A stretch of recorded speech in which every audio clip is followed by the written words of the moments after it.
মৌসুমের শুরু থেকে নিয়ন্ত্রণহীন আলুর বাজার। বিস্তারিত জানাতে মুন্সিগঞ্জ থেকে যুক্ত হচ্ছেন রিপোর্টার নাসরুদ্দিন উজ্জ্বল। যাচ্ছে তার কাছে।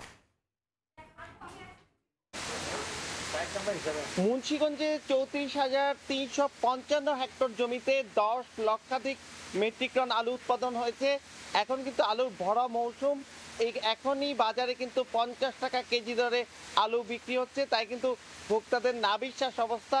এবং হিমাগারগুলোর যে 5,37,000 মেট্রিক টন আলুর ধারণ ক্ষমতা রয়েছে, সেখানে কিন্তু এখনো পর্যন্ত আলু সংরক্ষণ করা হয়েছে। খাবার আলু 2,90,000 মেট্রিক টন এবং বীজ আলু 62,000 মেট্রিক টন। কৃষি বিভাগ বলছে যে টার্গেট রয়েছে, সেই টার্গেট অনুযায়ী কিন্তু হিমাগারগুলোতে আলু সংরক্ষিত হয়নি। একই সঙ্গে অন্যবারের চাইতে এবার কিন্তু আলুর চাহিদা ভোক্তাদের মধ্যে বেড়েছে নানা কারণেই। অন্যান্য সবজির দাম বেড়ে যাওয়ার কারণে, একই সঙ্গে অসময়ের বৃষ্টির কারণে আলুর যেই হারে উৎপাদন হবার কথা ছিল তার মধ্যে কিছুটা ঘাটতি রয়েছে। এইসব কিন্তু যুক্তি দেখানো হচ্ছে।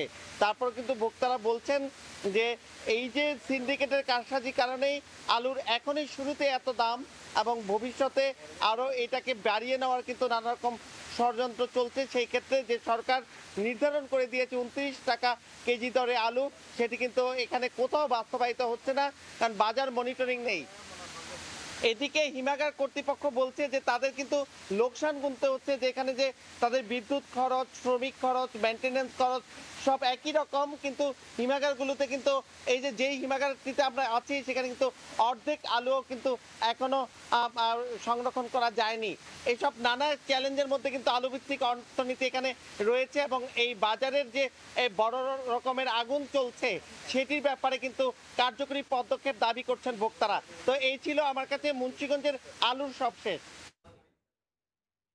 এতক্ষণ সরাসরি যুক্ত ছিলাম মুন্সিগঞ্জ থেকে।